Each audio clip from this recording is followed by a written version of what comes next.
Today I'm going to show you how you can connect the Bright Data MCP to scrape virtually anything on the internet through an AI agent to Make.com, and then connect virtually anything you would ever want. Any tools, any Make.com scenarios you would ever want to this AI agent to perform virtually any actions you would like. So getting into this agent, basically what we can do here is say, can you scrape 5 plumbing companies and add them to a Google Sheet? Now what this agent is going to do is it's going to use the Bright Data MCP to scrape the web, to scrape Google, just like you would search in a search bar, plumbing companies. This is what it's doing right now to scrape those companies, get information. There we go, it's gotten the information here. We can see all the information, the companies, the websites, and then it has used a scenario I've set up to create a Google Sheet. We can also expand this with all the data. If I head over to the scenario, this is what it looks like. And I'm going to go back here to get the output so I can show you guys exactly what the Google Sheet looks like with the data that has been put in it from the data scrapes. This is literally taken, what, like 20 seconds to do. Here we go, and we can see here into this. Here is the information inputted by the agent. Not all companies had their phone numbers, but some of them did, and we can confirm this by going back to the agent, and we can see these 2 companies here did not provide their phone numbers, so that's why they only have those there, and all this information has been nicely put into a Google Sheet. Okay, so I think the best way to start this off is to connect the Bright Data MCP. And for those of you who don't know what Bright Data is, it's basically a scraping platform similar to Apify. If you know what Apify is, you can scrape a whole bunch of different tools. If you go into Bright Data, actually let me go to the homepage. This is what the homepage looks like, brightdata.com. But if I go down to web scrapers and the web scraper library, you can see there's a whole bunch of built-in scrapers. You can scrape LinkedIn, Instagram, TikTok, Facebook, Twitter, or X.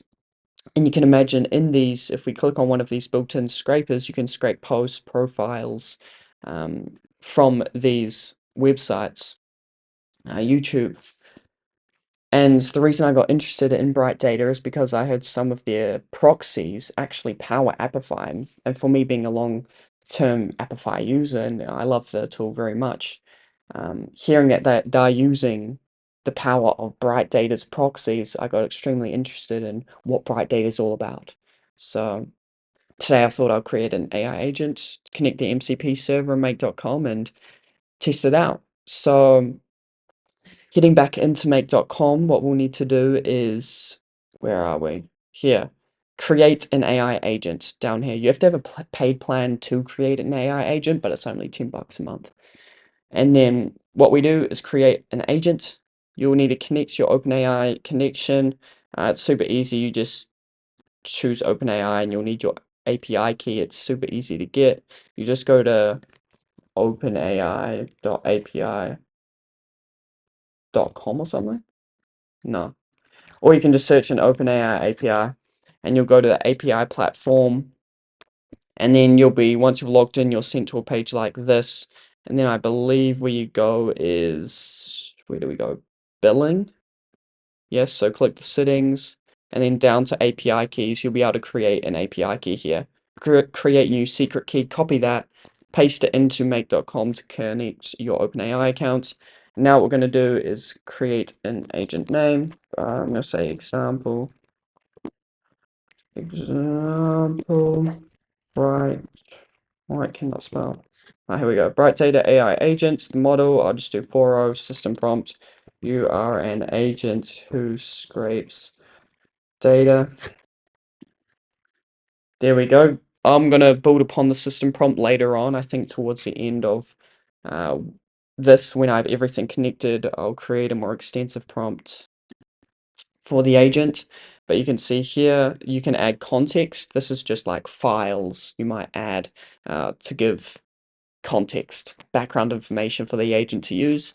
Here is a really interesting part, MCP, connecting any MCP you want, and then system tools is also very interesting, where you can connect your scenarios you build within Make.com to this agent. So first off, MCP, let's connect the Bright Data MCP, click add, I've already added it here, but I'm going to add a new one and walk you through the entire process. So I'm going to say, I'll say example again. Example, Bright Data Connection MCP 02. Then the MCP server, you can see there's a whole bunch of built-in ones, Make, Appify, Stripe, whole bunch of different MCP servers already built in, but we're going to add a new one. And the URL I have put in here, you can see Bright Data MCP URL. You'll have access to all of these resources, so you can just copy and paste this as well, and copy and paste that in there. Then we need the API key. If we head back over to Bright Data, go down to account settings, right here you can see API key.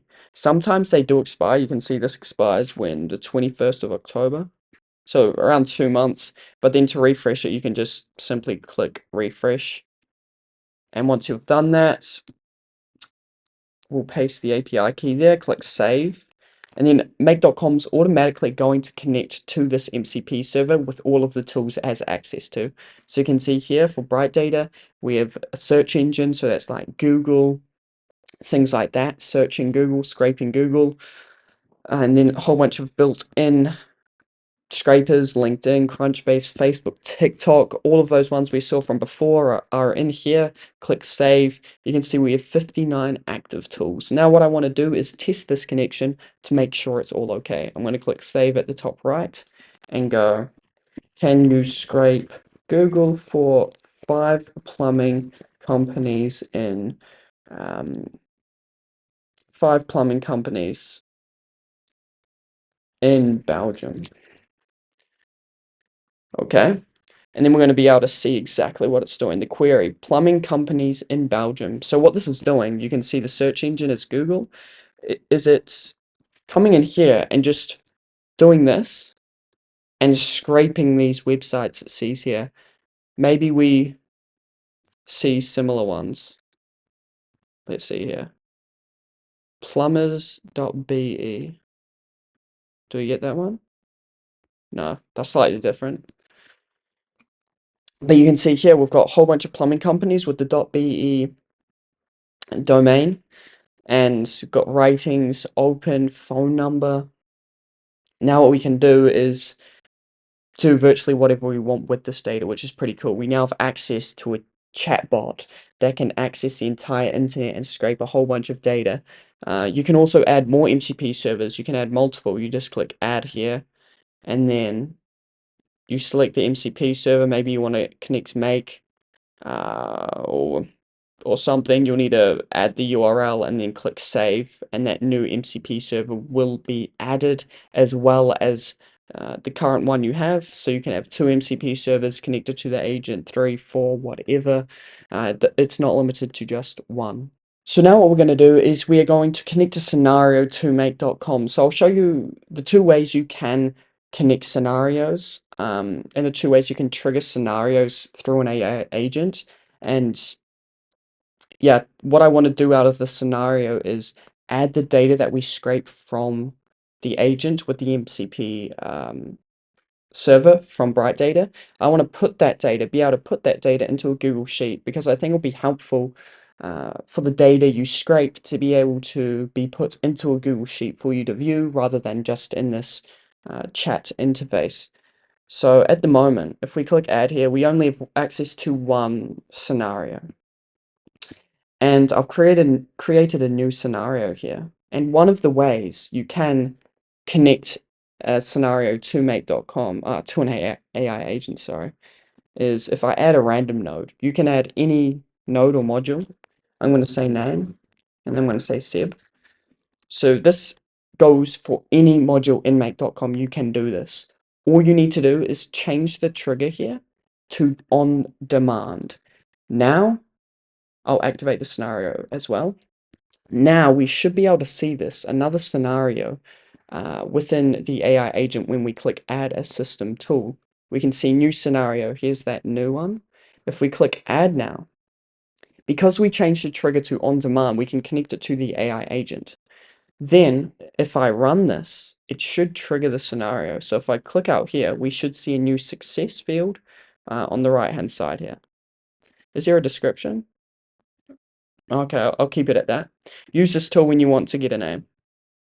I'll say that. Can you run the scenario to get a name? And now it should run the scenario. Oh, we can see there already success. If we click on it, we can see it executed with the name. Now, if we want the agent to get this name, to be able to retrieve this data, because if we head back in here, we can see it's only returned. The only message it receives is the tool has been successfully executed. It doesn't get any of the data within the scenario execution itself for that run, so it doesn't get the name. But if we wanted to get that name, the name seb I set, this value, then we can click add a module, go to scenarios, or we can search in scenarios here, and then click return output. Then you'll be displayed with this. So what we need to do is you can either click add scenario outputs, or you can click down here, scenario inputs and outputs, go to scenario outputs, add an item, and go, for us is name, and it's the first name for the description. And then the type is going to be text. You can choose a whole bunch of different types. And then the default value, I'm going to click save for now. The default value is going to be the name variable. So if I click this, you can see this is the value that I want to provide the AI agent with, the name. So I'm going to copy this. This is optional, but I'm going to make the default variable this variable. And basically this looks a little different, but essentially this is the exact same as this variable. You can see if we type this in, 8 dot, what is it, 8 dot name, 2 curly braces, it turns into this purple visual thing. It's just the way make.com displays these variables. And then you can also make specific items required or multi-line, but for now we're just going to leave it at that. Now if we run this agent again and say, can you run a scenario and get a name for me? It should also retrieve that name of Seb. The scenario executed and the name generated is Seb, so we can see that's executed correctly and the output now is Seb. Before, the output was just the tool has successfully been executed and now we're being returned with data. Now I'm going to delete this and show you the second way. The second way, and the way we're going to use, is with webhooks. I'm going to click on webhooks, custom webhook. I'm going to drag and drop the trigger here. I'm going to delete this because we're not going to be using it anymore. Let's delete that. Delete this. Here we go. We're going to remain having the trigger at immediately. We don't need to change that to on demand. Then I'm going to add a webhook. Say example Bright Data AI Agent 02. Then we're going to leave API keys empty. If we go down here, because I want to be able to send data to this webhook from the AI agent, i.e. the data that we scraped, I want to add a data structure. And I'm going to add a new one, actually. I'm going to say example Bright Data AI agent, and in the specification, I'm going to add an item. Now this is the same. I'm just going to say data. Data being the data the agent sends to this webhook, i.e. the data we scrape. So this is data AI agent scrapes. It's going to be all put into this variable. We're going to keep it at text, and the default value, I think we'll keep that empty, and we'll make it required because I need data sent from the agent into this. And that's all. Then we click save. That's all we need to do. Click save again. And then you've created a webhook with a custom URL. Now what we can do is we can trigger this. So to do so, we could have just done the same we did before, but because we made that data field required, we need the agent to first scrape the data, then send the data over to this scenario. So what I'm going to rename this to, because we want to add data into a Google Sheet, is add data into Google Sheets. I'm going to say add scraped data. Add scraped data into a Google Sheet. There we go. Now I'm going to click save here and then refresh it because this will be adjusted, and I'll also need to adjust the description. Wait for this to reload. We can see this is updated now. It also shows the webhook item. Let's click the settings bar here, and we're going to say use this tool when you want to add a row to a Google Sheet from the data you have scraped. So let's update this description for the agent. Click save again. Now what I'm going to do is I'm going to first scrape some data. Can you scrape Google for 5 HVAC companies in New York? Once it scrapes this, I'm going to say, hey, now can you send that data over to the webhook to add a row to a Google Sheet? So this might take a bit longer because it's actually scraping the Google. HVAC companies in New York is the query. Tool has successfully returned the response, we can see here. Oh, there we go, it's displayed it nicely there. We've got the website and a little description there. I believe you can also ask it to enrich the data if you wanted to do that, but for now, we'll leave it. Cool. Now can you send this data over to the webhook to add a row, to add this data to a Google Sheet? I'll see if it can identify using a slightly adjusted description. It's not exactly the same as the description we've provided in here, but you can see it had no issue. You can also see here, it's sent all of the data through this input. Sometimes it doesn't provide any input, and in that case, you'll have to be more specific. Like, for example, one time it didn't provide any data to the scenario, so this time it did. If we head back here, go to the success, and click on this input, we can see the data has indeed been put in here nicely, but sometimes this data will be empty, so then you have to specify. If we head back in here, we go here and click edit, advanced options, go into the data structure and edit. Sometimes you have to specify the type, like whether it's an array, whether it's a collection, whether it's a date, so that the AI agent knows which format to send the data over to the webhook. So let me see this format again. It's an okay format, but I think I want it to be just a single string that's comma separated so that we can easily put it into a Google Sheet. And for that, I might have to create some instructions on how to send the data over to the webhook. So adding some context. Or I could just add a system prompt for now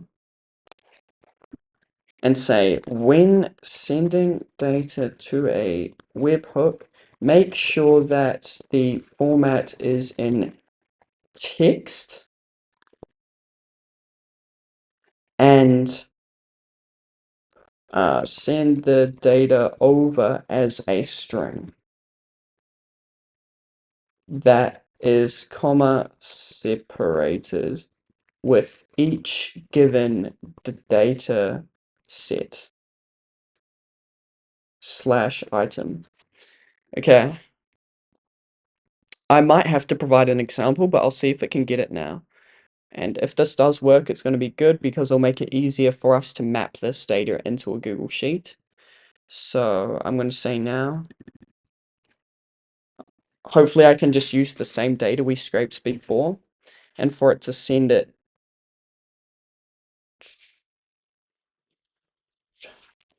Can you send it again?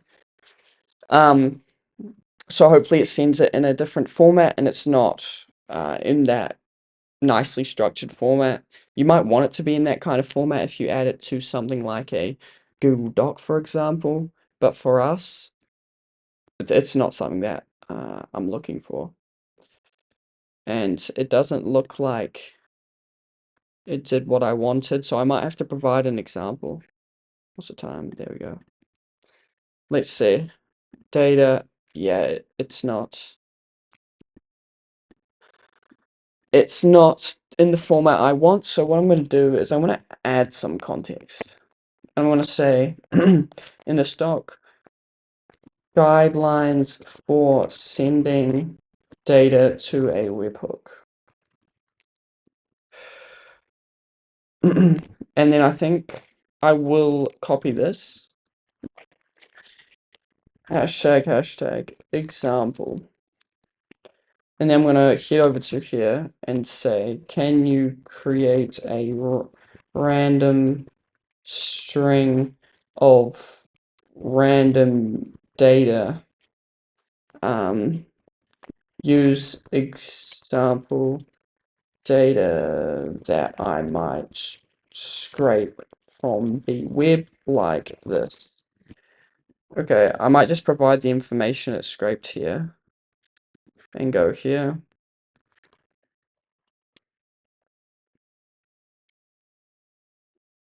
Sure, randomly generated string. Can the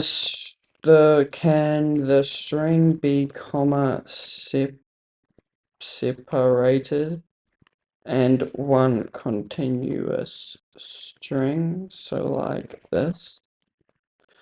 Name step peak performance heating. I'm just going to take some of the data here. Website, and then I'm going to copy this. Family owned repairs. And so on. Let's see if this is right. There we go. I think that's what I'm looking for there. Okay, I think even I feel like this could just go on there. I might provide the context as well, but I'm going to see again if this example helps it out a bit. And then maybe quotes around the outside. It doesn't matter. I'll see if this works now. I'll see if this works. I'll click save. Can you add to Google Sheet again? Let's see if it works. So the reason I want to put it in one continuous string is so that it's easier for me to handle that data and then format it correctly to put into the Google Sheet. So that's why this is kind of a format that I'll be comfortable with formatting. So that's why I want to put it that way. Let's see. I'm not too hopeful about this, looking at that. Yeah. Yes, it's still not in the correct format that I want it to be. Maybe if I convert whatever is sent, so if I go back here, what if I convert whatever this value is into a string? So I'm going to hard code this because unfortunately you cannot copy or like pin data like you can in NA10, so you cannot reuse data over and over and over again from like webhooks, for example. So then you have to actually manually hard code this data into a variable to use it. I mean, it's not the end of the world, but it would be nice to have. So then I'm going to use this and try format this data and whatever this data might be into that string format. I think this way would be a bit more reliable as well. Okay, so I take back what I said before. I do not think that would be the best way. I think the best way would be actually to just have it in the correct format in the first place within the AI agent. So that's what we're going to do. And I think I've figured it out. I have adjusted the prompt to make it a bit more clear on what I'm looking for. And it looks like it's working now, so I'm going to run this again.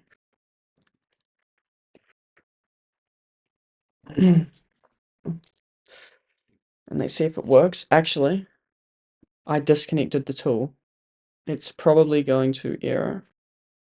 So let me connect it again. Let me go add this. Has it still got the description there? Yeah. Let's add this. Hopefully it sends the right data string. So I adjusted the prompt a little bit. I'll provide you guys with all these resources. Just made everything a bit more clear with rules. I'm not sure if I would add this as context instead, but I think I want it to be in this format no matter what data it's sending, whether it be this scrape data or whatever it might be. I think no matter what data is being sent over to a scenario, I would want it in this format. Okay, so let's see. Looks like we got one there. And it looks like it's in the correct format there, so you can see it's a string format. And then an extra thing I've set up are these semicolons. So you can see here and here. Oh, there. And these are all throughout the string. Basically, what this does is that it allows us to identify um each given company's data set. So for example, this is one company's piece of data. So we want to represent this as one item, one row in our Google Sheet. Then after the colon, this is the second one. Then this is the third one, i.e. the third row. This one's a bit longer. Where's it go to? Where is it? Am I blind? New York. Here to here. There till there. So these are each company data sets, each separate company. And this way we can split it up more easily and iterate through all of these. This is also the same in here. You can see what did I say here. Ensure you have semicolons at the end of each each set of data for any given company, for example, that you scrape. Okay, so now that's working. I actually need to add back the set node or module. My N18 vocabulary is poisoning me. Been using it too much lately. So I need to hard code this because you cannot what do you call it? Oh, I've had my blank. You cannot pin data within modules. You cannot pin data within modules like you can in N18. So basically you cannot reuse data that your modules output over and over again, which is a little thing, but it's actually very helpful. You cannot do that in make.com, so I have to actually hard code some example data like I have here. And now we can use this over and over again. So I think the first thing I want to do is I want to be able to format this data in a way for us to be able to process and add each company's data to an individual row. And to do that, first, I want to convert this into what we call an array. And I'm going to say, split up data. So I want to split up the data into the individual company details. So the company details don't mix together. And to do that, I'm going to go /. This is a helpful feature. I'm not sure when they added this, but I haven't used Make in a couple months, so we're getting back to it now. I used to be heavily in Make before, this year, really. I've been using N18 most of this year, and before that, I'd been spending roughly 2 years with Make. So it's good to be back for a little bit. But anyway, once we've done the split, we add the data to the first section. This is basically saying we want to split this data by, comma, I don't want this to be like that. I want it to be more like this. Although, now I think of it, I shouldn't need this. I should just need to split this data, i.e., put this data into an array so that we can process it. So this should be okay. Now it's put into an array. Maybe we need to do that because then I want to iterate through each of these items, and to iterate through items, it needs to be an array. So that's why I use the split function to set it into an array. And yeah, you can see this is way too many bundles. This is processing each individual thing. So then we do need to do this. So I'm going to do comma. And then if I do a semicolon, it turns to that, but I don't want it to be that. So I'm going to go to the browser, copy that, paste it there. Now let's see. Does that work? Split up data. So it remains the same. This looks a bit better now.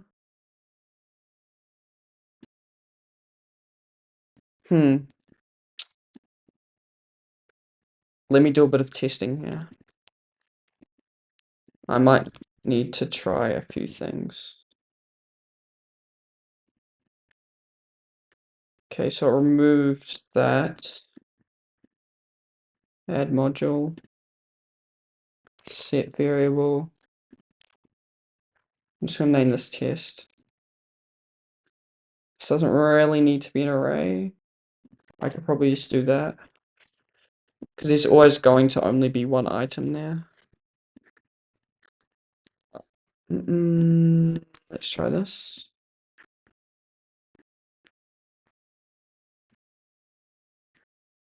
Okay. I might have to get back to you guys with this after I do a bit of testing. So let me get back to you. I'm going to do a bit of testing and see if I can split this data up into their individual companies. It shouldn't take too long, but just for the sake of time and not messing you guys around, I'll get back to you once I figure it out. Okay, so I figured out how to do it. The issue was indeed not too difficult, but I have deleted that middle set variable module. And now I've gone straight to the iterator from this hard-coded string. And basically all we need to do is perform the function within the iterator itself by doing the split, this data, by the colons. So wherever there is a colon, we're basically saying wherever there's a colon in this data, I want you to split that data there.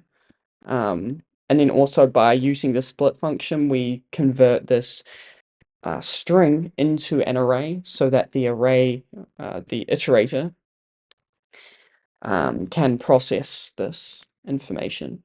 And then you can see here, we get a whole bunch of different collections, and when I ran it, these are all correct. These split these sections up wherever there was a semicolon that was inserted by the AI agent. So now that we have this, what can we do? So I think we're going to iterate through these individually. So I think I could add set variables and just go companies data. And then I'm going to output the value, I believe. There's the 5 ones we scraped. So these are individual items. This looks good. Right.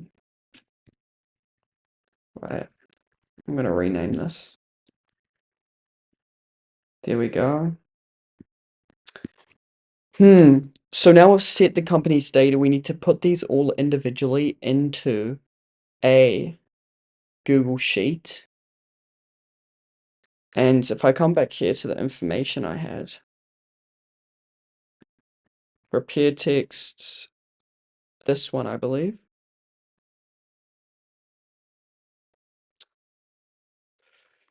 So this, I said this before because it was a bit more difficult. If I paste this in here, prepare data for Google Sheets. So Google Sheets requires a specific JSON format when sending data to it, because we are going to be sending an HTTP request to Google Sheets to add rows rather than using the built-in module.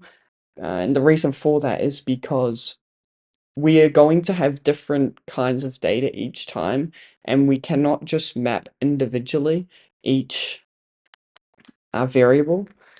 And what I mean by that, I'll show you in just a second, is if you go into here, let's Google Sheets, add a row. If we use this module, you can see here, let me do enter manually. You have to add a spreadsheet ID, sheet name, that's all the same. But then when you select the column range, you can see you have to map individually each column. But we don't want to do that because we might have 10 columns for one run and then one column for another run. So we need to have a dynamic way of inserting this data into a Google Sheet. And to do that, we're going to be making an HTTP request to Google Sheets so that we don't have to map each individual item. We can just basically plonk all of the data in nicely, no matter how much data there is. Whether there's 100 columns, whether there's 10 columns, it can do it. And that's why we don't do this, because then we have to individually map the items, and that's assuming that your data you put into this scenario is going to stay the exact same each time, which in our case is not true. So that's why I'm deleting that, and I'm preparing this data for an HTTP request. And for the HTTP request in the Google Sheets API, we need to format this in a specific way. If I run this now, I'm going to make sure this is correct. Yes. Excuse me. So basically all this has done to the string is added these quotes here. You can see around each item, like the website name, for example, there's quotes. Around their location, there is quotes. Quotes around their country. This has added quotes to every single section of the string. We just need to add quotes to each side, which is easy because we can simply hard code that. So yeah, that's just simply added quotes. And then if I break down this variable and this calculation, so you guys can kind of understand a bit more what it's doing, is basically it's checking first if it's empty. If this string is empty, then it'll return just a normal string with two quotes. It'll return something like this. Simply two quotes. And then it goes on to split the item into an array. Ooh. Splits it. Splits it by the comma. Oh, there we go. Splits it by the comma. And then once it's split it and added quotes around the commas, then it joins the entire thing together. So you can even calculate this individually. So you could add a step variable, and then I'll just name this something random. And then if you go if empty, you could do something like this. If I really break it down for you guys, you could do this, because essentially this is three different calculations in one variable. And then it's split company data. I think it's like this. And then if I delete this, and then delete if empty, then it's going to split it. No, then it's just going to split it, I believe. I think. Starting to question my own calculations. And then the last thing it does is it joins it together. And it joins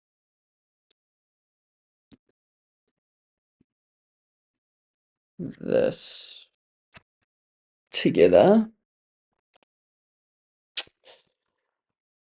It joins this one together from the last calculation. I'm not sure if this is here or if this is in the split. It might be in the split.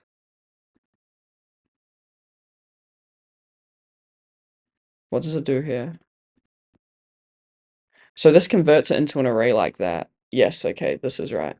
So basically, if I unlink this, all this calculation is doing is it's doing three different calculations in one. So it's these three. First, it's checking if it's empty. If it's empty, then you can filter it down another path, or you can filter those items out so they don't get processed into the Google Sheet. Then what it does is it splits this data into an array. You can see here is an array with all of the items. Then what we're doing is we are joining that array with commas and then quotes around the commas, right? So we're taking the array and then we're joining all of the arrays back together, and then we are adding, there's the comma and the quote. We are adding the comma and the quote between each array item, right? So there is the comma and the quote, and we are joining this array, this variable, which is this array created in here, in this node, that creates an array like this, and then it joins all of these items together, adds a comma and a quote around it. And then later on, this will be used to process in the HTTP request. We can delete all of this because we're processing it all within here. Cool. Now, I'm going to say, oops, prepare for Google Sheets. Sheets, oh, I cannot spell. So now this is all ready to go on Google Sheets. But the trick with HTTP requests is we cannot go straight to Google Sheets. We have to get an auth token. And to get an auth token, we have to create a client ID and a client secret.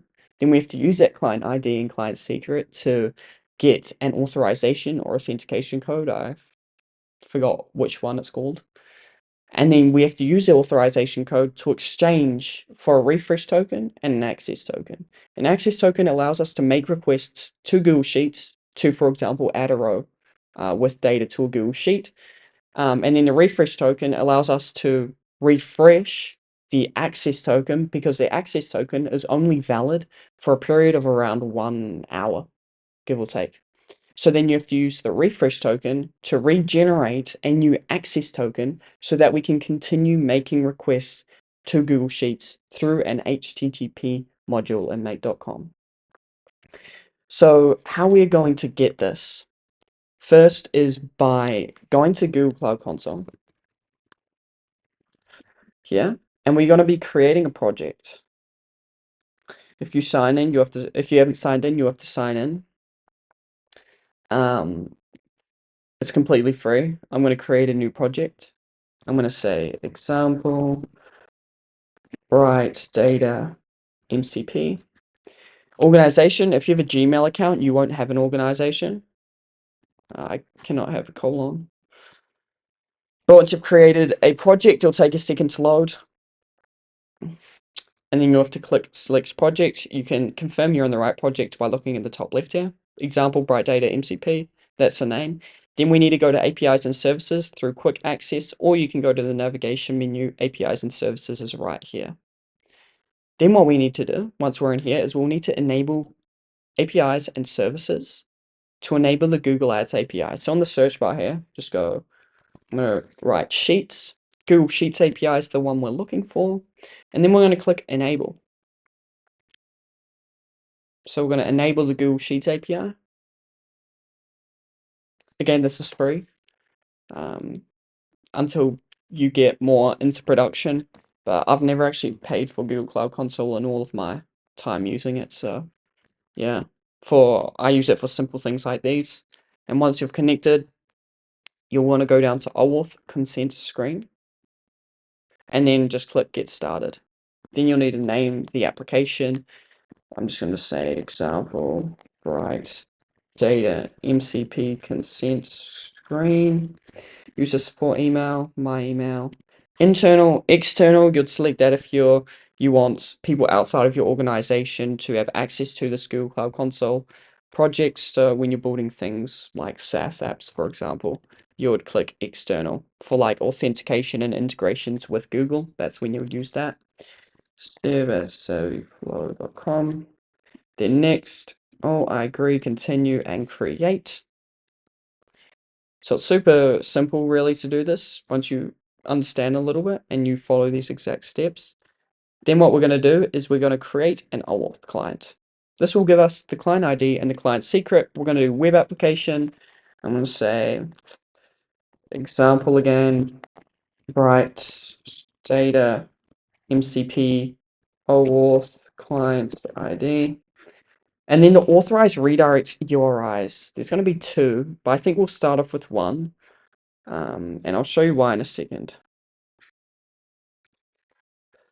Where's the redirect URIs? I'm going to start with this one.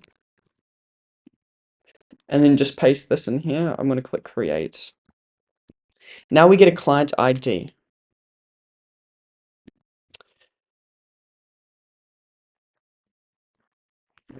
That actually tricks me. This is not what we want.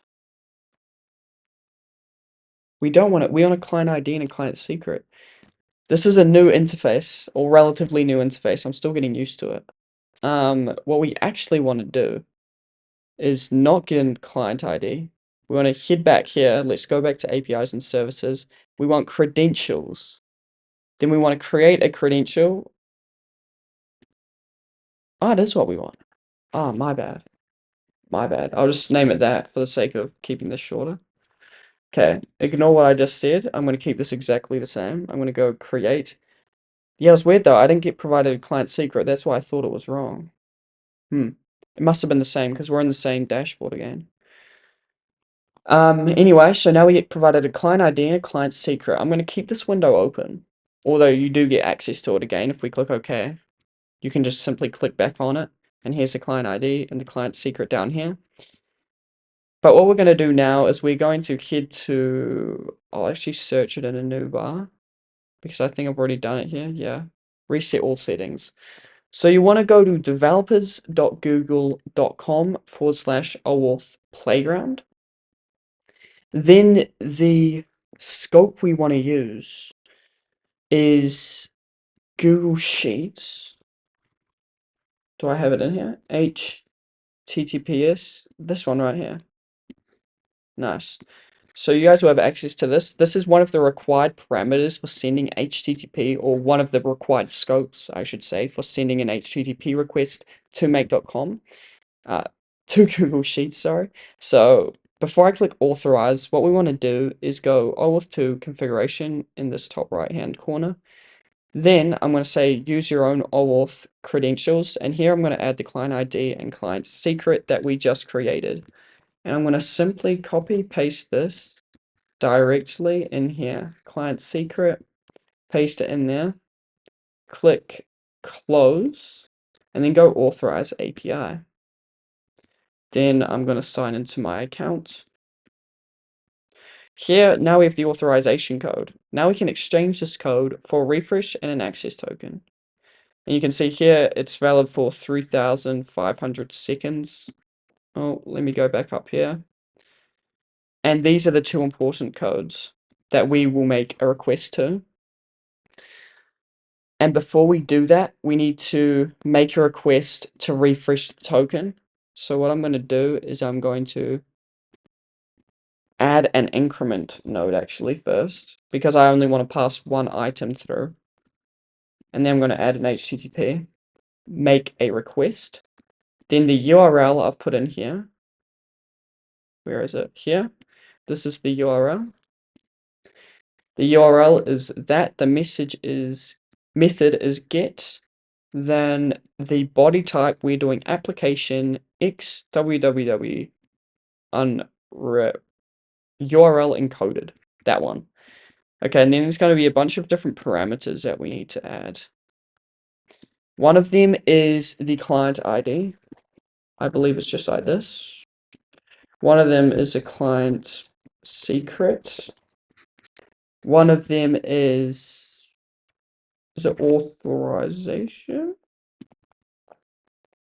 No, it's refresh token. Yeah, we just this, I assume. Oh. And then here is one parameter as well. Just bear with me. refresh token, client ID, client secret. So client ID and client secret, again, it's just these. Client ID, client secret. Refresh token. If we go back to playground, this is this. And then the grant type is that. So we only have 4. So we're just basically providing all of the credentials within the HTTP requests that we created from before. Let's see if this works. And then I'm also going to say here is equal to 1.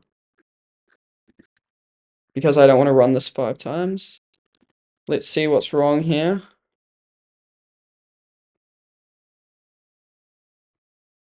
Okay, so I've just realized this should be a post request. Because we're posting data to get an access token, so this should work now. Yeah. So I used the most wrong method. Now we can see we have an access token, and we can see it expires in 3,000, 4,000 seconds with the scope. Now, I'm also going to check down here past response. Now this should make it look a bit nicer. If we go data, we can see access token, expiry date, scope, and token. Okay. And then I'm going to say exchange refresh token for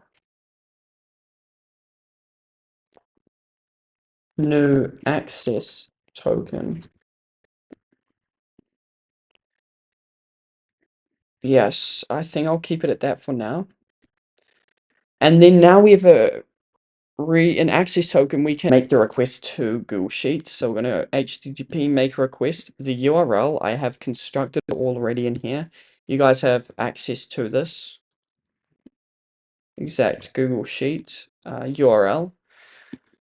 Basically in here, if we zoom in, this here is a Google Sheet ID. So Google Sheet ID. And then this is the sheet name here. And then we've basically just got these other functions I've put in there. This isn't necessary, this part. But yeah, this is how I constructed it and it works. So I'm just going to leave it at that. I'm going to make the sheet name 1, I think, but I'm going to create a sheet before this as well. The method will be post. And then the body type, raw content type, JSON, and the request content. This is that JSON. So I've also provided the JSON here, the format. And then you can see the value needs to go here. So this is the formatted value of the company that we prepared before. And we can just map that simply in there from prepare for Google Sheets. And then we map it in there. And then we need to add a header. This is going to be called authorization. And then it's going to be bearer space the access token that we just retrieved. Now, I'm going to say add row to Google Sheets. Then I'm going to, I think here, add a module and go to the Sheets modules and then create a Google Sheet, create a spreadsheet. I'm going to name it, I might name it with this date. Where's date? Where's format date? Now, how should I format this? I might format it like that. Where does it say that? Format date. Can I see it again? I might just do, let me think. I'm not sure if it's the same format. I might do DD month.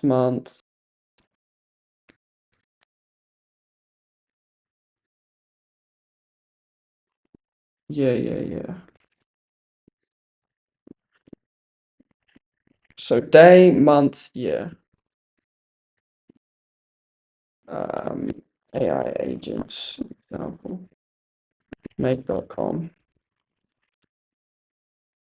There we go.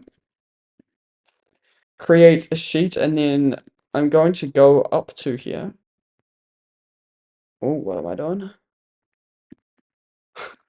The controls are a little bit different to N18. Okay, and then we have to replace this Google Sheet ID with the Sheet ID that we just created, or the Google Sheet that we just created. We can map that directly in there. And then we can find the sheet name, I believe. Yeah, the title. We can also map that here with the title of the sheet, just in case you name it something else. We have that mapped in there as well. And now is the moment of truth. Let's run this again. Failed with an error forbidden.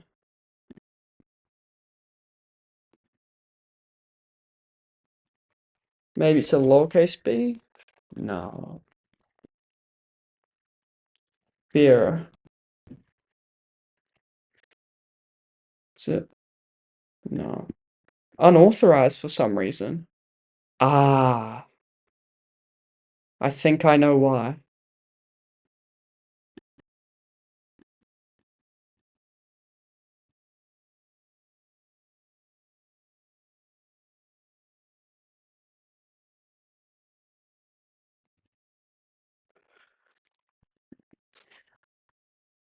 Maybe this header is not authentication. Maybe it's meant to be called that, not authorization. I was thinking it was a redirect URI mismatch.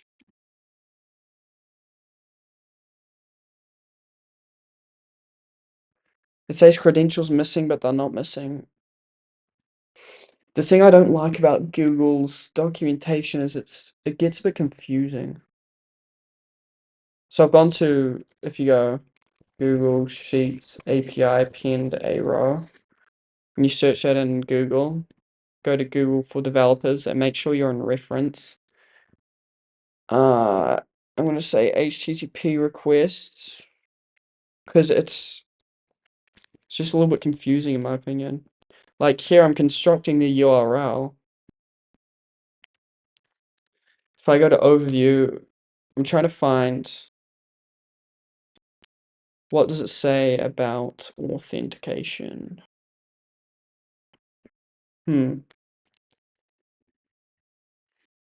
It gave me a URL here.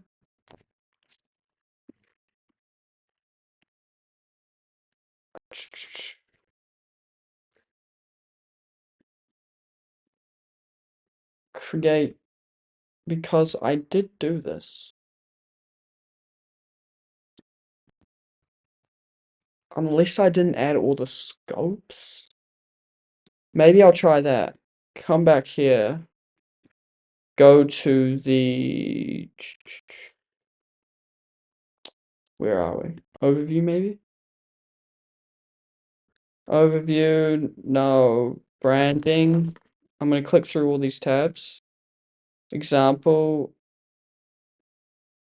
Authorized domains. Integromat.com. We do need this. Make.com. So integromat.com is basically the old name for Make. They used to be called Integromat. So I'm going to add that as an authorized domain who can have access to this Google Cloud Console project. That might actually be the issue. That might be the only issue.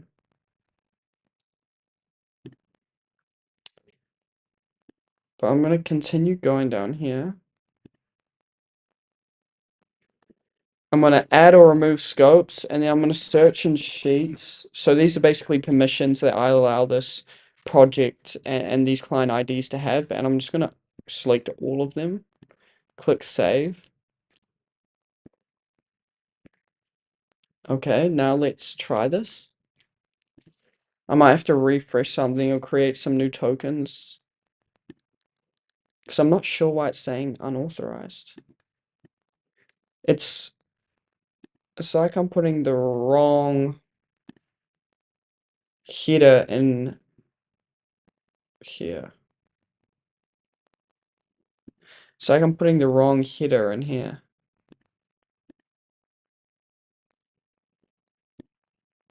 What account is this on?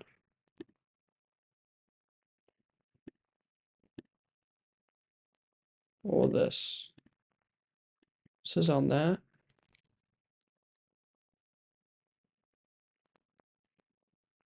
You know what? No. That shouldn't be an issue. Yes, it is. Okay. I found the issue. I'm using two different accounts. You can see Seb12. That's a different account. So let's sign into the correct account to create the Google Sheet. So basically, just then, I had a different email address creating a Google Sheet into that Google Drive. And then I had created the client IDs and client secrets and got the refresh tokens and access tokens from another Google account I have, or from another domain I have. And then basically I was unauthorized because I was trying to add a row to a Google Sheet that a different account, different email had created. So that was a bit of a silly mistake from me, but this should work now. But it doesn't. Okay, so the only thing I can think of is that this is meant to be authorization.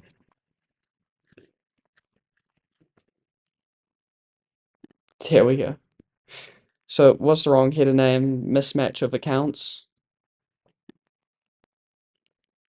It's an issue from me.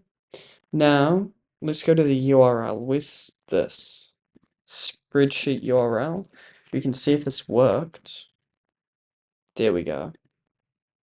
We can see the data has been put into Google Sheets nicely with each part of information being in their own column, which is good to see. Oh. Now what I want to do is, because we want to add multiple rows, is for the first item to go and refresh the token, create the spreadsheet, and add the first row. And then I want to set a variable to the Google Sheet ID. And I'll show you why I'm doing this in a second. I'll set spreadsheet ID, sheet ID. And this is going to be if that is equal to 1, it goes down here. And then I need to add a module, and this is, no, not there though. I'll add a module here and say router. Delete this. I'm going to connect this in. Hopefully this has the filter still. Yes. First item path. And then this is going to be all other items. And then I'm going to say the increment not equal to 1. So then all other items go down this path where we go to tools and we get a variable. And the variable we are getting is the name of this variable where we set the Google Sheet ID. We paste it in there. So now we're going to get the spreadsheet ID to then add another row to a Google Sheet. So we can copy and paste this one. We are going to get this spreadsheet ID from here. And we also need the sheet name, now I think of it. So we're going to set multiple variables instead. So instead, I'm going to go tools. No, not that one. Tools, set multiple variables. There's going to be 2. There's going to be sheet ID, Google Sheet ID, which is going to be this, and then Google Sheet name. And then properties, let's set the title of the sheet. There we go. And then here, instead of that, let's see where this goes. Add a module. I'm going to get multiple variables. instead. And then I'm going to add 2 there, delete this one, and simply paste the names of these variables into there, and then also into here. Paste that, save that, set spreadsheet information, I'll name it. And then I'll say get spreadsheet information.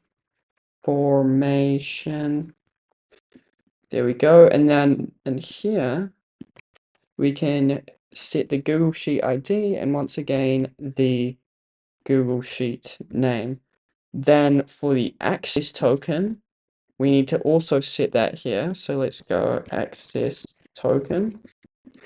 Where is the access token? Here it is.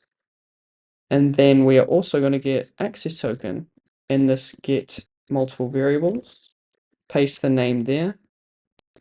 And then delete the authorization bearer with the access token, which I do not see this. I'm going to command S to save and reload this page. Hopefully the variable shows up after this for us to map in the Google Sheets HTTP request. Let's see, bearer access token, there it is. Then this is the exact same, and this should be all good to go. Now what we're going to do is I'm going to run this entire thing through and hopefully it adds all the 5 rows to a new Google Sheet. So first run, it's going down there, it's got in the variables, added 4 rows. Now I'm going to go here to get this spreadsheet URL. And there we go. The 5 rows with the 5 different company names, everything nicely formatted, all from the agents scraped data from Bright Data. This is entirely scraped. And now we have this automation set up. Now we can fully test this out. Whoops. I'm used to like moving around my 2 fingers on the mouse pad and not dragging it, as that's what I do in E18. So I'm a bit rough at the moment. So I'm going to remove this and make this and change this to be the data from the webhook. And hopefully now, I did it again. I did it again. Sorry for this. Okay. Now, let's test this out. I'm going to say, let's look at this description. Use this tool when you want to add a row to a Google Sheet. Okay. Oops. Save it in case I haven't saved it. Can you scrape? Let's use another tool. What tools do we have? Can you scrape?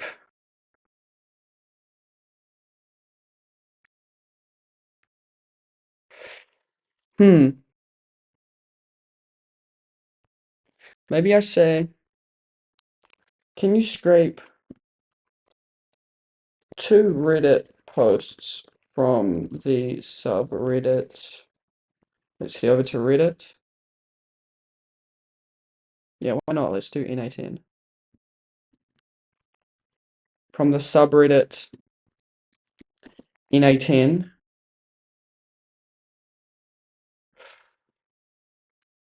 And then and then insert the data into a Google Sheet for me, please. Okay, let's see if this can first use the MCP from Bright Data, scrape the information off of Reddit using the MCP, and then add that data into a Google Sheet. So use the search engine there. Scrape as markdowns. It seems subreddit. Okay. I thought that might happen. I thought maybe it would use web data Reddit posts. Quickly read Reddit post data requires a valid Reddit post. Okay. Okay, so we need a URL to the actual Reddit post. Okay, can you scrape the data off of this Reddit post? Let's get a specific Reddit post. It's helpful they have those descriptions automatically there. Otherwise, I would have been confused. Luckily, it's very clear for us. From this Reddit post, and add the data into a Google Sheet. So let's see if this does this automatically.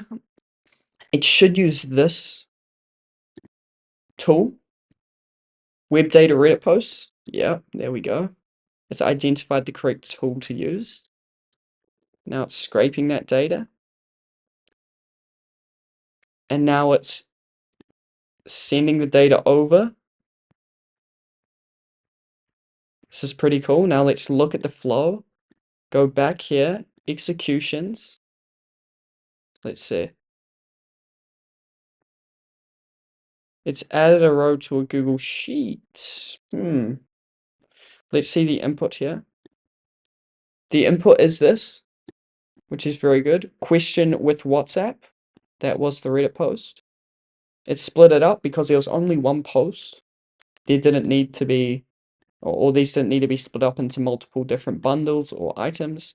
But what I am a little confused about is why did this go down this? Oh no, it was meant to go down there. Oh, my bad. It was meant to go down there. I was thinking this was the path where it just added a row to a Google Sheet, but no, because I formatted it before and these two routes went the other way around, switch. So yes, now we can look here. Let's see if it's nicely been formatted. Question, there's the title, there's the URL. There assumes the user, the date. I guess they're the upvotes. I'm very new to tech. My question is with the topic.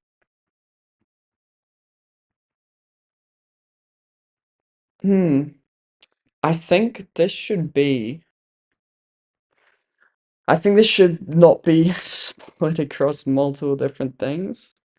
But that's something you could pretty easily sort out with the prompting. You could say, hey, if it's a post, provide the entire post within one cell. Instead of having it split up with this, which is used more. I assume these are paragraphs. Let me actually head back here. Or new sentences, perhaps. Yeah, it was two upvotes there. I wanted to know what is the most, because I'd like this to all be put into like one cell, just like that. I'm very new to N8N. Customer service flows. So I assume, yeah, it's splitting it up there. So for this, I mean, what you would have to do, I guess. I don't think I'll do it today, but what you would have to do is set up the calculations to be a little bit different, I think. No, not the calculations. This would be with here. It must have, wait, if I go back here, it must have added semicolons somewhere, the agent, because that's the only way the iterator will split up the data. So it's just to do with prompting, and prompting is a relatively easy thing to do because you just prompt with it and consult with it until you're getting the outcome you're looking for. So it must have here.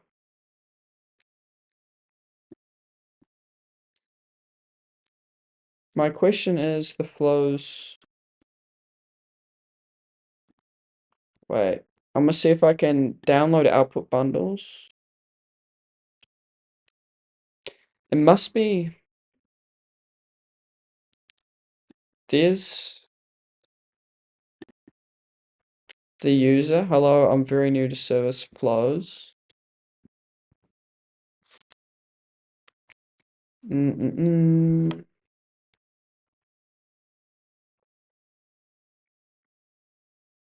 If there's one that is better. Okay, so it ends there, which is good. Because I was nervous it said read more, and I was like, oh, did not get the whole post, but it did. That's good. Okay, so we're getting all of the data. It's just about really formatting it. And it seems to be, I'm not sure. I have to look through this entire output in it, actually, because it is keeping it together. But then what is happening? Companies' data, that's still together. Prepare for Google Sheets. Can I expand this? There we go. Original. Okay, so this is where it adds the commas. I mean, it's all good. This is all good, this part. But then when it gets to the post, this is when it isn't doing what we want to do, because you can see here, it's added the quotes there also. If we go back here, sorry if this is a bit hard to look at. I'm going to try expand this. Here we go. I'm going to zoom in here. Commas, because it's putting quotes around each comma. I think a better way to do this would be to put quotes around each semicolon, because that will be more unlikely to pop up, or even something like super weird, like an asterisk or something. But then that wouldn't work because it needs to be a comma. I mean, if you wanted to, you could use AI to even do this, to say, hey, can you split it up? But would you want to do that? Because you could say to the agent and give it instructions, hey, every time you send data through, can you explicitly state which each section is? So it'd say here, like for example, here, it would say at the start of this post, it would be like this. If this is the text, we could prompt it to say post. For example, in this, where you say, hey, within each section, can you add a little header explaining what it is? And in this case, it would add post. And then you could feed that into AI to then split it up. And I think I feel like that would be the best way to do it, is to use AI again, just because there has to be quotes, not quotes, commas, um, within the Google Sheets HTTP request to add rows to the Google Sheet, and commas are used everywhere in text, and then it'll start splitting the information up incorrectly if you have information like this that you've scraped using Bright Data, right? So then it might be that we have to use AI for this, which is a bit unfortunate. I wanted to avoid doing something like this because, of course, then the costs do increase. Yeah, I think that could be the best way to do it, because then you're kind of limited in what this can do. I mean, it will always put the data into a Google Sheet. It's just a matter of how neat, right? Hmm. I think that's what I'll do.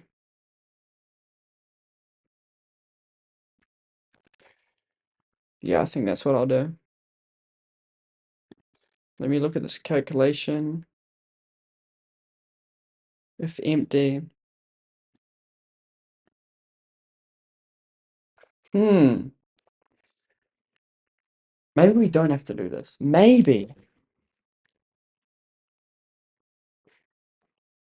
I say no, because that's what we use to identify new companies. Let me see what this looks like if we add two. We add two Reddit posts. So let's go back here and say, can you scrape these two Reddit posts and then add them to a Google Sheets? I'm just going to get two random ones. I'll get the same one. This one, and let's get another random one. One that has text in it. There. Let's go here. Because I want to see, it should add a semicolon. And I'm thinking maybe you could do, like, add some really wacky things, like, for example, an asterisk. Whenever it is an asterisk in text, I mean, people rarely use asterisks. And then you could basically use a replace function. Wherever an asterisk appears, we replace that with the comma and two quotes, right? So I'll show you how you can do that, and hopefully it does work. I'm thinking of asking AI, hey, wherever there is a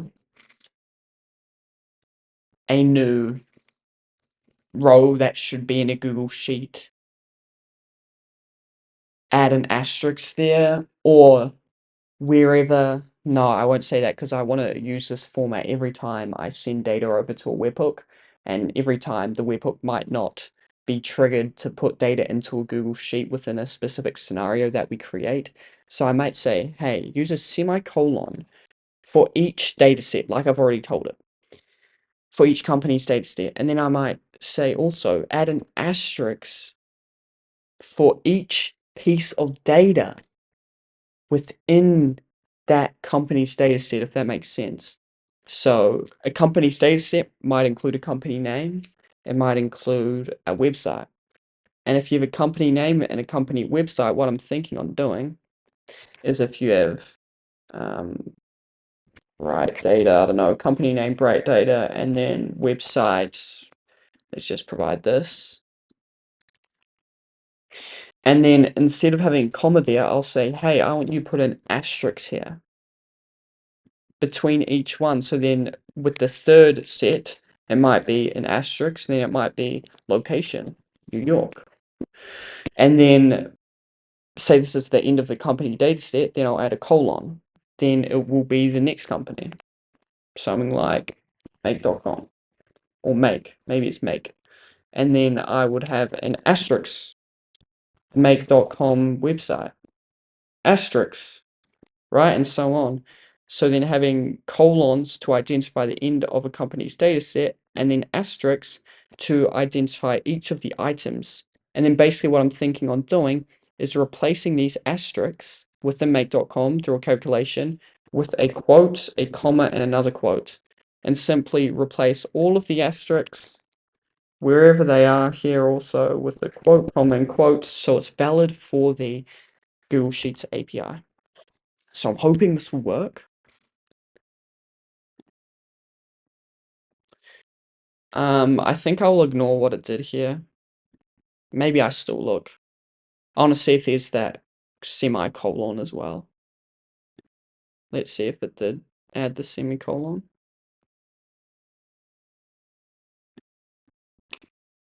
Can I go? There it is. Read more. Okay, so that correctly placed there. Now I want to add an asterisk for each given thing. And then I might actually provide it with this. So I might go Command Z, copy this. Make.com. I might provide the actual make.com website because I want this to be a bit more clear for the agent. Like that. And then what was the last one? The location. Germany. I'm not actually sure where they are based. Okay, there we go.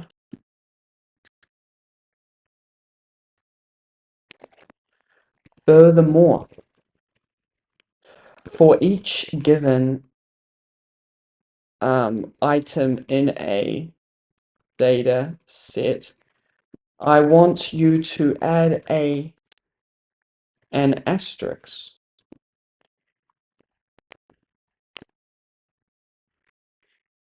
to separate each item along with the semicolons identifying each uh, data set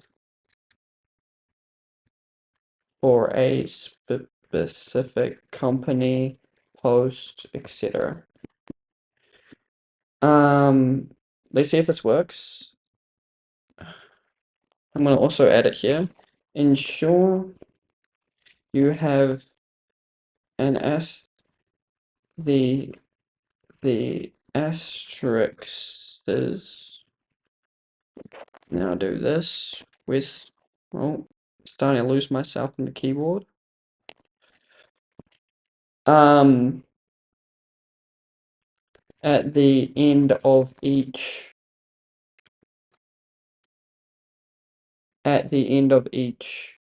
item in a data set. Yes. Let's save this and see if it works now. I'm gonna do this, and I'm gonna disconnect this from the entire flow, the webhook, because I want to see the output first. So I'm gonna unlink this, and I want to see the output that's provided. So let's go here into this. It's gonna go ahead and scrape Reddit once again. It's actually pretty quick. Scrapes them pretty quickly. And I mean, this is extremely cool. You can do these things. I really only started using this agent yesterday, like experimenting with AI agents. I thought, it's been a few months now. Why don't I come over to make.com and see what's happening? And yeah, it's pretty cool that you can natively connect MCP servers. I haven't actually looked into if you can do that in N18. I know you can connect MCP clients. Yeah. The data from both Reddit posts have been successfully added. Let's see now. Here is the output.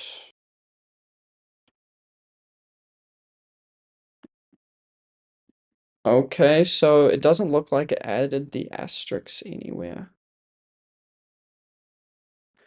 But it would have added the colons. Yeah, the colon's still in the same place.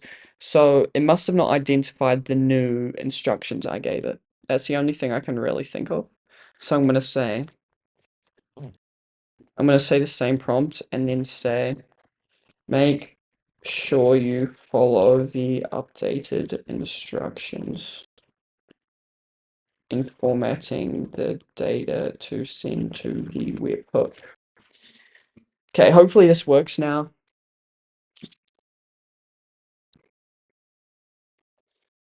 Hopefully this works. And then I'm thinking on using like, it might be a text parser module and then replace. Yeah, so replace this module. Basically, you'll specify the thing you're looking for, which in our case will be the asterisk. And then we'll say, hey, replace the asterisk with those two quotes and the commas. Then it might also remove the need for one of these modules. Okay. Okay. Let's look now. Go here. Let's see. I can see the asterisks, which is good. There's also commas, which is okay for now. I mean, you can just ask to remove this. There should be one semicolon as well, which is indeed here.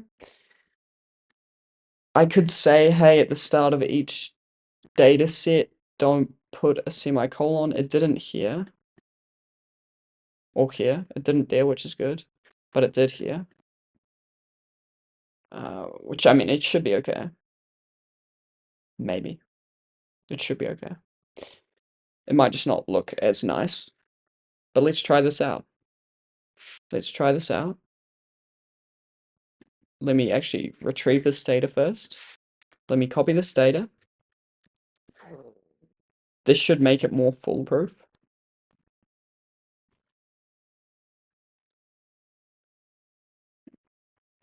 Okay. Here we go. Let's use this set variable. I'm going to replace this now with the new type of data we're getting. And then I'm going to see if this splits up.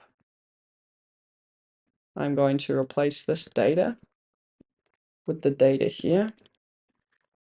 Let me unlink this, run this. We have 2 bundles, which is good. This is exactly what we want to do. And then, let me see what these ones we're doing. Company data. Okay, so we set the company data. May as well do that. Prepare Google Sheets. So this is where I'm thinking on changing it to replace. And then the pattern is, I believe you just put a colon in there, with the new value being this. And then multi-line. I think it's multi-line. If checked, yes, we want to find all matches. And the text is simply going to be this data. So let's run this. Nothing to repeat. Okay, I haven't been in this module for a little while, so I'm actually going to search up how to do this. And to do that, within some data like this,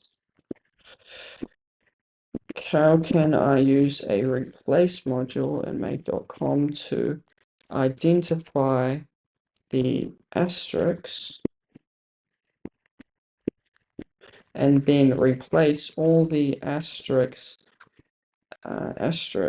in the text with this, and then I'll do quote, comma, quote, quote.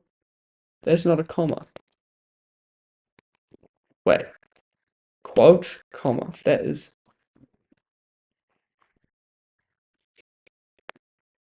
Wait a minute.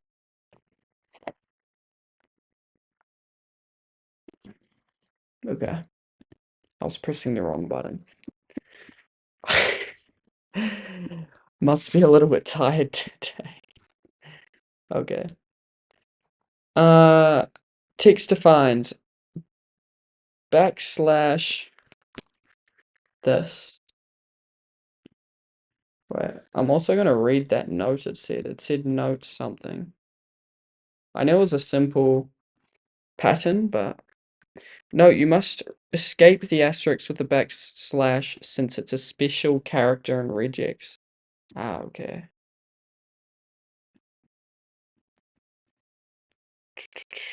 Okay, this should work. Hopefully. Let's see. Let's go. Did work? New value.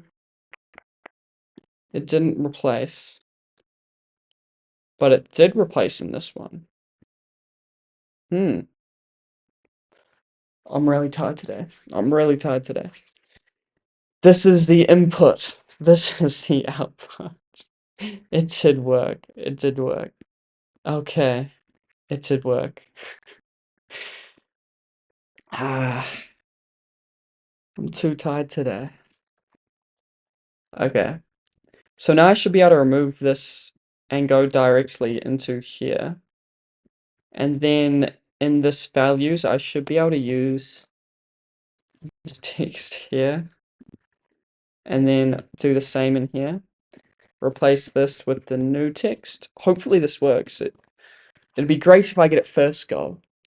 Very rarely things go good first go for me, so fingers crossed. I'm gonna delete all these tabs. That this has done the right thing. Okay, so this has gone one row too far. This should be there. But there we go. It worked. I'm super happy with that. Now the post is entirely within one cell. This thing did go one row too far, and I actually know the reason for that. The reason for that is because if you remember from before, within the input here, if we go to data, we can see after the data is split, after this colon, which remember identifies each data set, each post, each individual company's data. This is what the AI agent puts in. It then adds this asterisk here. This asterisk is going to be replaced with the quotes and the comma. And the quotes and the comma will identify as a new cell. So, after each data set, this shouldn't be here. So we need to tell the agent, hey, at the start of each data set, do not add an asterisk. So we're going to say, in the instructions, I'll do it in the rules. After each data set, e.g. company info or post, etc. I'll say post, etc. Do not add an asterisk at this point. Only this is only the case at the start of each data set. Let's save this. What's not eligible? Have I turned it off? Let's zoom out. I've not turned it off. Okay, let me save this then. Let me webhook. Is this not on demand? Let's change that to on demand. Save this. It's taking a little while to save, but also what I want to do is I might actually just connect it directly to here and replace all this data now with the webhook for testing. Let's put that there. Click save. And then I'm going to copy this exact prompt because I've updated the system prompt, and it seems that I have to remind it each time when I update the prompt, even though I click save. And then once I remind it, it does the right thing, so it's good. Okay, looks like it worked. Now let's go to the latest run. Might have to refresh it here. What's the time? 12. I don't think it's that one. Oh, it's running now. Okay. Let's go here.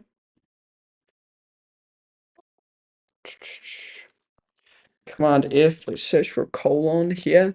There we go, perfect. It removed the asterisk. Now, if we head into the Google Sheet, the new Google Sheet spreadsheet URL, this should be good. Yeah.